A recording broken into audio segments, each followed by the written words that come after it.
Et bonjour à tous, aujourd'hui on va tester un produit vraiment très original. C'est une souris ou une espèce de souris, mais c'est également un dispositif pour faire des présentations et tenir ça à la main, une Air Mouse. Voilà, donc c'est un produit que j'ai acheté avec mon propre argent et pour le plaisir des gadgets, hein, et ça m'amuse beaucoup. Donc j'ai rien à vous vendre en particulier, je vous dirai ce que j'en pense sincèrement. Et puis on va commencer par un petit unboxing et je vous décrirai un petit peu ce que l'on voit. Alors j'ai payé ça 35 €, on peut pas appeler ça un produit cher. Ça valait plus cher avant et là je me suis dit tiens pourquoi pas. On n'est pas dans les tout premiers prix de souris, hein, mais voilà, on a un produit qui est vraiment très original. La marque c'est Cheerdots et ils ont plusieurs produits dans cette gamme, toujours avec des fonctions, on va dire, tournant autour d'un petit touchpad autonome. Donc l'emballage, bon, il est moyen, hein, mais il y en a un quand même, c'est pas une boîte grise, donc on voit qu'il y a quand même une marque. Donc ça a effectivement une vraie marque avec un site et il y a un driver. Alors le petit manuel, bon bah il n'y a pas 1000 choses dedans. Il y a quand même 2-3 choses à savoir parce que, comme je vous le disais, c'est un produit un peu original avec quelques switches. Hein. Donc sur le dos, il y a plusieurs interrupteurs. On va voir ça en détail tout à l'heure. Et puis vous avez compris que bah, il peut se détacher, hein, ce produit. Alors les finitions sont correctes, la partie tactile, je ne sais pas si c'est du métal, mais c'est une surface qui inspire confiance, c'est plutôt très solide, ça paraît très solide. Les aimants sont très puissants aussi, alors ça c'est rigolo parce qu'en fait ça revient en place tout seul. Bon, il y avait un petit plastique, je ne sais pas pourquoi ils ont mis ça. La coque en plastique par contre, hein, l'accessoire, lui c'est complètement vide, ça pèse d'ailleurs pas grand chose, hein. Et c'est un des points forts, si vous aimez les souris légères d'ailleurs, de ce produit, c'est qu'on passe de plutôt très léger pour une souris dans les 70 grammes à incroyablement léger, hein, 30 grammes. Donc la prise en main est, on va dire, correcte, hein, c'est pas extraordinaire, mais on n'est pas loin d'une souris habituelle, donc on trouve assez vite ces marques. Forcément, là je la compare à une MX Master qui est une Logitech, et on n'a pas du tout le même type de confort avec cette souris. Donc cette souris, je l'ai ici, et on va regarder ça ensemble en détail. Alors vous voyez la surface, bon j'ai pas mal de traces de doigts, je m'en suis vraiment servi, hein, j'ai donné une chance au produit. Hein. Et donc vous voyez qu'il y a vraiment deux parties. Hein. Donc cette partie là, c'est vraiment que du plastique. Hein. Donc ça fait une trentaine de grammes. Il y a quand même des petits patins ici pour que ça glisse correctement, ça, sans doute en PTFE. Et c'est complètement vide, vous voyez. Et bah, il y a peut-être quand même quelques aimants par ici, puisque quand on s'en approche, regardez, hop, ça vient cliquer. Et donc par contre, la vraie partie intelligente du produit, bah, c'est ça. Au centre, on a un capteur de souris classique, si je puis dire. On va trouver ici le bouton arrêt et puis deux profils Bluetooth. Ici, un bouton très original, puisque en fait, c'est la commutation entre le mode souris normal, hein, celle qui glisse sur votre table ou tapis souris, et le mode Air, c'est-à-dire que la souris que vous allez tenir dans la main lors d'une présentation pour faire défiler vos slides et montrer des choses avec le pointeur. Et le dernier petit bouton, ici, c'est pour changer les DPI, donc pas besoin de logiciel pour le faire. En mode présentation, alors après avoir basculé le petit bouton, en mode Air, bah, vous tiendrez votre souris comme ça, d'accord ? Donc vous la tiendrez comme ça, et vous pourrez bouger le curseur en utilisant la surface tactile. Pour faire un appui, bah, on n'utilise pas le bouton, c'est que la surface tactile qui va être à utiliser. On fait un petit tap comme ça fait un clic gauche. Si vous voulez faire un clic droit, malheureusement, bah là ça va être balèze, il faut arriver à faire le tap mais avec deux doigts, comme ça. Toujours pas de drag and drop. Hein. Bah, je trouve ça pas facile. Donc si c'est une présentation où vous voulez juste désigner des choses et des choses comme ça, ça va aller très bien. Si vous devez faire des opérations compliquées avec des clics droits, des appuis longs, des drag and drop, non, là va falloir s'asseoir. Hein. Et puis aussi originalité, vous avez donc ce fameux petit bouton sur le côté, là qu'on le voit à peine, là ici, c'est un bouton. Et celui-là, il va projeter un laser, hein, en mode Air, donc vous pourrez montrer même quelque part sans informatique, hein, voilà, désigner un pointeur laser, mais il a une fonction, c'est que si vous double-cliquez, eh ben, vous allez avoir une bascule entre 3 différents types de curseurs. Le normal, un curseur en forme de spotlight, je vais vous le montrer, vous avez en fait un rond qui matérialise ce que vous voulez montrer et tout le reste de l'écran est sombre.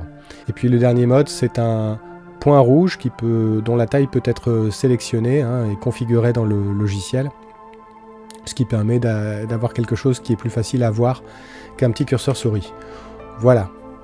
Alors, les spécifications générales de ce produit, c'est une souris Bluetooth, 2 profils, comme bien souvent c'est 125 Hz, comme votre souris Logitech de bureau.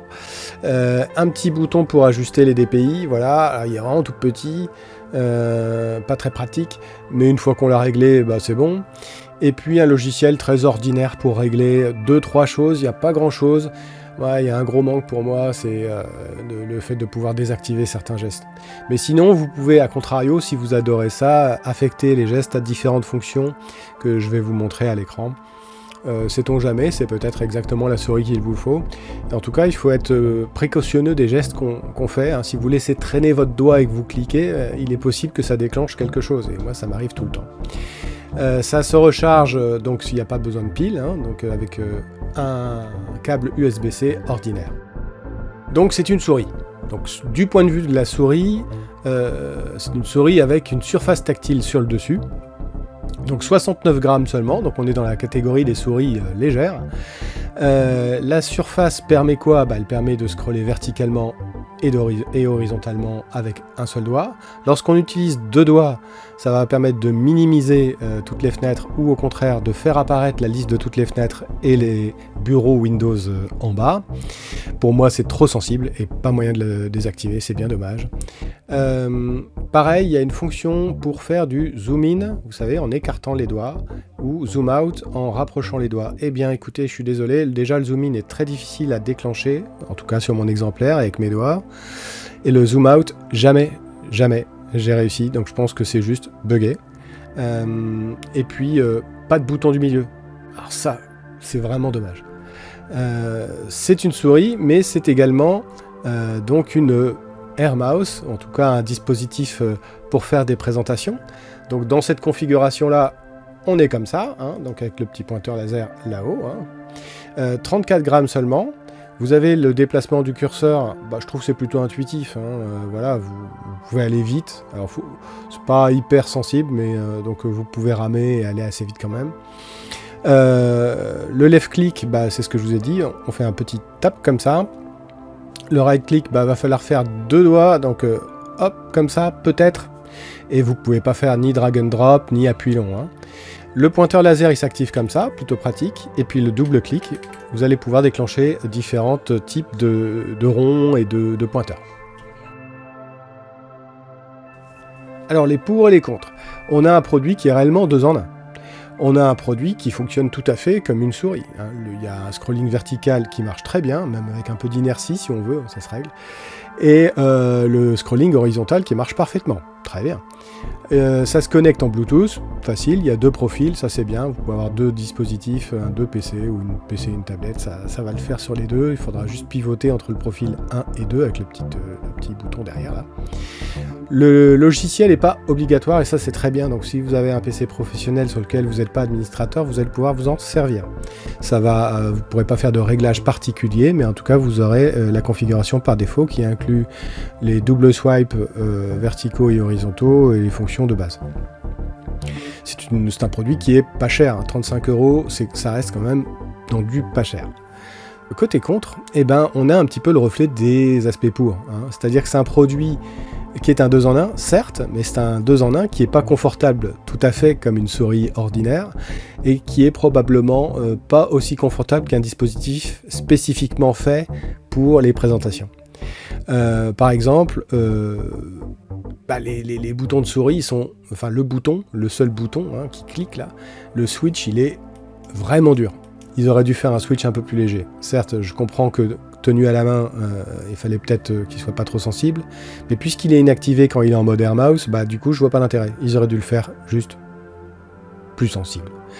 Il n'y a pas de retour mécanique forcément. Si vous aimez les roulettes avec leur cran, Vous n'avez pas de ça, ni en vertical, ni en horizontal, mais ça c'est normal. Et puis, il n'y a pas de bouton central. Et là, c'est vraiment très dommage, parce que puisque c'est logiciel et qu'il n'y a qu'un seul switch pour l'ensemble de la souris, ils auraient pu parfaitement implémenter le fait que si l'utilisateur a mis son doigt à peu près au milieu et qu'il fait cliquer, ça fait un signal bouton milieu. Très dommage. Alors, si le constructeur m'écoute, écoutez, il y a plein de possibilités. Et imaginez, vous pourriez même faire de la configuration pour qu'il y ait plus que 3 boutons. Potentiellement. Le logiciel, certes, il est simple, il n'est pas obligatoire, mais il est trop basique. C'est vraiment dommage qu'on puisse pas désactiver les gestes à double doigt, parce que moi, à chaque fois, je me fais avoir. Donc moi, mon problème, c'est ça, c'est je garde le doigt par habitude posé sur la souris, je swipe pour scroller simplement, puis à un moment, je vais laisser mon deuxième doigt traîner, je fais ça, et hop, toutes les fenêtres disparaissent et donc après il va falloir faire dans l'autre sens, faire apparaître toute la liste, retrouver la fenêtre sur laquelle je travaillais, cliquer dessus, et ça c'est très confusant. Donc, trop sensible, ou alors il faudrait dans le logiciel une fonction pour simplement le désactiver. Et puis pour une présentation, oui, c'est pas super confortable, je suis sûr qu'il y a des dispos plus confortables que ça, mais ça marche tout à fait. Comme toujours, si cette vidéo vous aura plu, amusé ou informé, n'hésitez pas à me mettre le petit like, mettre un petit commentaire ou vous abonner, ça vous coûte rien et pour moi ça fait monter ma petite chaîne qui me rapporte rien, mais peu importe, ça me permet d'essaimer mes vidéos un peu plus.